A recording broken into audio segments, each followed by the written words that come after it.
Bruno Pivin, vous dirigez le pôle naval de Brest et organisez ce mardi le salon Pro et Mer. Bruno, c'est la 3e édition du salon Pro et Mer à Brest. À qui s'adresse-t-il ce salon ? Ce salon s'adresse, je dirais, à tout public, les demandeurs d'emploi, les gens qui souhaitent éventuellement changer de métier au sein de la filière mer, donc de la reconversion, également aux étudiants. Ça peut permettre aussi de connaître et réellement connaître ce qu'est aujourd'hui, ce que représente la filière mer et l'ensemble des métiers que l'on peut pratiquer. Il n'y a pas d'équivalent en France d'un salon qui réunit comme ça toutes les filières, la filière maritime au sens large. Non, ce salon se veut atypique, je pense. Tout d'abord, c'est un salon avec une vision opérationnelle. C'est-à-dire que c'est vraiment des pros qui parlent aux futurs pros. Voilà, c'est vraiment des professionnels. Aujourd'hui, les gens présents sur ce salon, au sein des structures, des sociétés, sont tous des gens qui sont cadres dans les entreprises et qui vont prendre le temps d'expliquer au public justement réellement les métiers. Alors justement, quels sont les secteurs maritimes présents au salon Pro et Mer ? Alors vous retrouvez la navale, construction navale, réparation navale, et également les énergies marines renouvelables, puisqu'aujourd'hui, de fait, on en parle depuis longtemps, donc ça met du temps, on va dire, voilà, à arriver dans les secteurs industriels, mais on commence à voir aujourd'hui, voilà, ça arrive, les formations, débutent également. Ensuite, on a toujours le domaine de l'oil and gas, même si la situation est un peu plus compliquée économiquement, et puis la marine marchande et les navigants. La pêche et le nautisme font leur apparition cette année. Pourquoi ? Est-ce qu'il y avait de la demande dans ces filières, tant au niveau des recruteurs que des chercheurs d'emploi ? Tout à fait. Je pense que peut-être rappeler aussi le poids économique général du maritime en France. C'est presque 69 milliards d'euros. C'est plus de 300 000 emplois. Voilà. En Bretagne, c'est plus de 30 000 emplois. Donc, principalement, c'est la navale, mais la pêche et le nautisme également sont fortement représentés. Donc je pense qu'il était important pour compléter la filière mer et montrer cette synergie au sein de la filière, d'avoir tous les acteurs. Alors avec donc plus de 1000 offres d'emploi, on l'évoquait en début d'émission, combien exactement ? 1300 Plus de 1300. 1300 offres d'emploi. Encore plus certainement demain au moment du salon. Donc. Ça paraît énorme. Quels sont les secteurs qui recrutent le plus dans ceux qui seront présents ce mardi ? On a le domaine, il y a bien sûr les navigants et tous les métiers, je pense notamment à la Brittany Ferry qui va être présent, qui propose beaucoup de postes, mais le domaine de la navale au sens large. Et puis les énergies marines également commencent à recruter. Est-ce que, alors justement, les énergies marines, ça vous clairement dans ce salon cette année, on voit qu'il y a une demande d'emploi, quoi. C'est un secteur qui se développe et qui crée de l'emploi. Oui, et puis, il faut aujourd'hui, alors il y a de l'emploi, et puis c'est un salon aussi, il y a l'emploi, il y a la formation. Et la formation pour les énergies marines de demain, elle commence maintenant. Si on veut être à l'heure, nous, industriels, à l'heure au rendez-vous demain, la formation, c'est maintenant. Il y avait peut-être un manque de formation jusqu'ici. Pour qu'il y ait autant d'offres d'emploi sur la table actuellement, c'est-à-dire que les entreprises ont du mal à trouver des profils compétents, correspondant au poste. Alors tout à fait. Pas assez bien formés. Tout à fait. Alors au sein de Bretagne Pôle Naval, puisque là on balaye bien la Bretagne, c'est Bretagne Pôle Naval.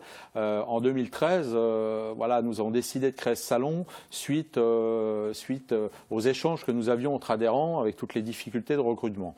Donc on a bien un problème de communication certainement.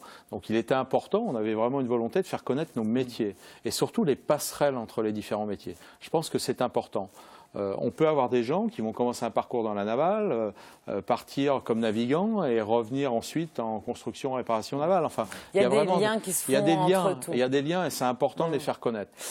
Est-ce que les offres sont nombreuses à être bretonnes, finistériennes, ou c'est vraiment réparti sur toute la France, Bruno Pivin ? Alors, il y a des offres bretonnes, mais aujourd'hui, je dirais que l'ensemble des sociétés présentes sont également présentes dans d'autres régions. Donc le recrutement se passe à Brest, mais il y a des gens qui vont partir à l'international également. On a des groupes, si je prends dans le domaine de l'oil and gas, qui travaillent énormément à l'étranger. Donc je dirais que les postes sont à pourvoir un peu partout en France, alors principalement en Bretagne et dans le monde. Et au niveau local, par exemple, des exemples de formations, disons, courtes qui peuvent permettre de déboucher assez rapidement sur un emploi au niveau finistérien, breton? Si Ludovic, par exemple, veut se recycler du sport vers le maritime.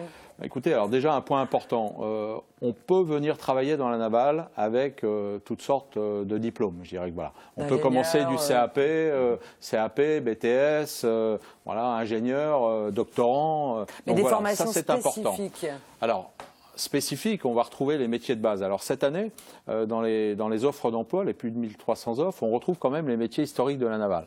Donc on va retrouver du mécanicien, on va retrouver du soudeur. Donc c'est aussi important. On voit quand même que le cœur métier aujourd'hui est fortement présent et il y a des offres.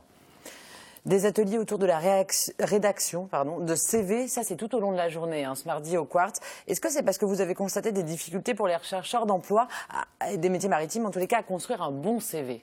Alors, j'ai l'impression que vous avez appuyé bien sur le côté CV mardi au Quartz. Qu'est-ce qui se passe avec tout à fait. Alors déjà, en tant que dirigeant de société également, on a l'occasion de voir passer les CV et malheureusement,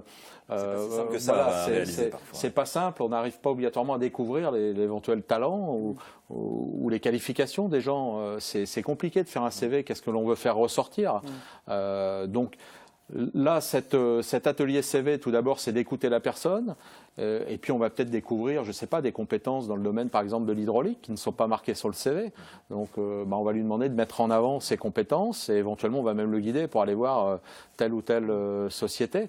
Les gens sont trop classiques, peut-être, en écrivant leur CV, ils n'osent pas mettre en avant des compétences un petit peu originales Oui, ou peut-être une méconnaissance. Des besoins de l'employeur. Une méconnaissance des besoins. Donc, c'est pour ça que c'est important de les communiquer. Au sein d'un salon, vous faites vraiment un parcours complet. On a eu l'occasion de voir l'année dernière, lors de certaines éditions, enfin, l'édition de l'année dernière et également l'année d'avant, des gens arrivaient sans CV. Où les gens sont partis avec un CV dans les mains, rédaction, français, anglais également, parce que c'est important aujourd'hui, et sont repartis également avec un entretien d'embauche, donc c'est quand même important. 73%, c'est ça, des visiteurs recherchant d'emploi qui sont venus l'année dernière au Salon Pro-EMER ont trouvé une solution, un contact, une solution, une réponse à leurs questions, donc c'est vraiment important, et c'est pour nous, ce salon, c'est vraiment un succès. Et les femmes, Bruno Pivin, dans tout ça, est-ce qu'elles sont présentes dans ces univers maritimes? On a toujours l'impression que c'est un petit peu l'exception qui confirme la règle. Est-ce que vous les voyez lors de ce salon-là, des étudiantes, des femmes en reconversion professionnelle? Alors oui, tout à fait. Malheureusement, pas suffisamment, mais aujourd'hui, on regarde les cursus de formation. Je dirais que les femmes ne sont pas, malheureusement, en majorité, ne sont pas assez présentes. Donc obligatoirement, au niveau des emplois derrière, c'est la même chose, c'est la même proportion. Mais bien entendu, ces métiers sont ouverts aux femmes sans aucun problème.